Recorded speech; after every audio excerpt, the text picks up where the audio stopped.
Ashton Harris's Josephine No. 17 and Julianna Huxtable's Untitled in the Rage Nibiru Cataclysm, each artist forms a representational meditation on Black womanhood. By considering the conversation between these works, we can understand the ways their approaches converge and diverge. In Harris's 2002 performative monochrome self-portrait, Josephine No. 17, the artist poses as 20th century Black performer, activist, and spy Josephine Baker, engaging in a visual call across time about Black womanhood. Harris's face is turned to the side, his hair relaxed and up in a bun, his body adorned in Baker's signature banana girdle, and little else besides an armband, bracelets, and handcuffs is held stiffly forwards in a lean to the right of the frame.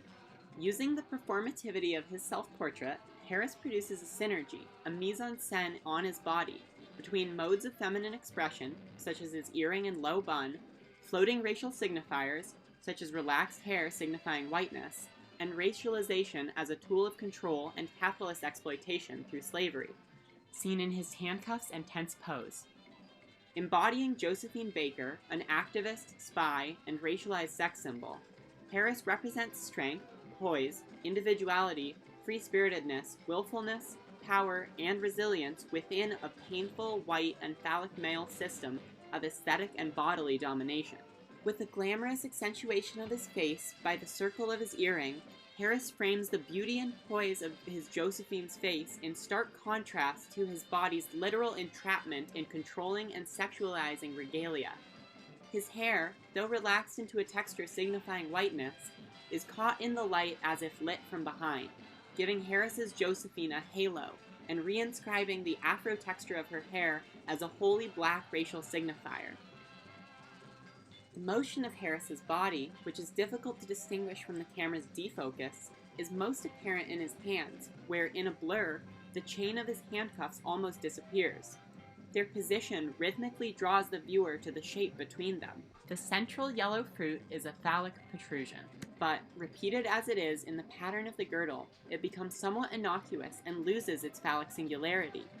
In its original place upon the erotically exploited performing body of Josephine Baker, the skirt of yellow fruits as phallus imposes upon Black womanhood a castrating position, yet here the downward angle of the phallus speaks to a passivity.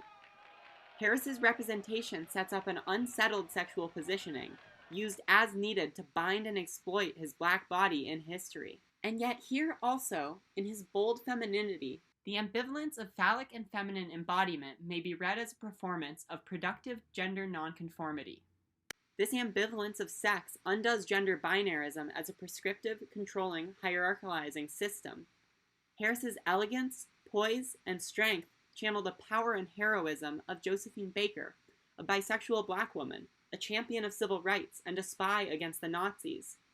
Harris refuses to capture Baker in all her brilliance, perhaps because it is not possible from his position. Rather, he venerates her while he situates his own body in the contradictions and markings of white supremacist, capitalist, gender binarist patriarchy.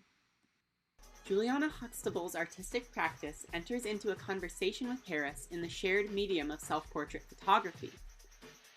While both Harris and Huxtable create posed compositions with their own body, Harris works in monochrome film while Huxtable's work is digital and in color. The flexibility of Huxtable's media allows her to articulate and imagine representations of Black womanhood that Harris intentionally forecloses through his presence in his pieces. Huxtable engages in a nuanced form of self-making in her self-portrait photo, Untitled in the Rage Nibiru Cataclysm. While the title references a modern myth of interplanetary collision, the form as self-portrait creates its own collision between the subject and the gaze of photography. The scene, reminiscent of a beach, shows an overlapping between water and land, while Huxtable embodies her own encounter with these natural forces as she interfaces with them by coloring her body and surroundings with an analogous color harmony. Huxtable thus embodies several encounters and becomes the site of synthesis between land, sea, and sky, implying her universal presence as if a pantheistic goddess. The compositional placement of her hair splits her form into multiple dimensions, emphasizing the depths of her three-quarters pose, but simultaneously also dividing and flattening the left side of her body into a profile-like composition of angles. Her bodily presence in the photo is thus marked as a synthetic, representational version of herself. She thus compositionally asserts that she is not really before the viewer in the photograph. Rather, she is elsewhere, perhaps very far away, on another planet, and only appears as a legible subject of the photo through multiple tricks of the eye and camera. She is nothing other, but rather herself. Indeed, her gaze is away from us, but not in a self-debilitating way. There is a power in her eye's aversion, a singularity, a crucial distance.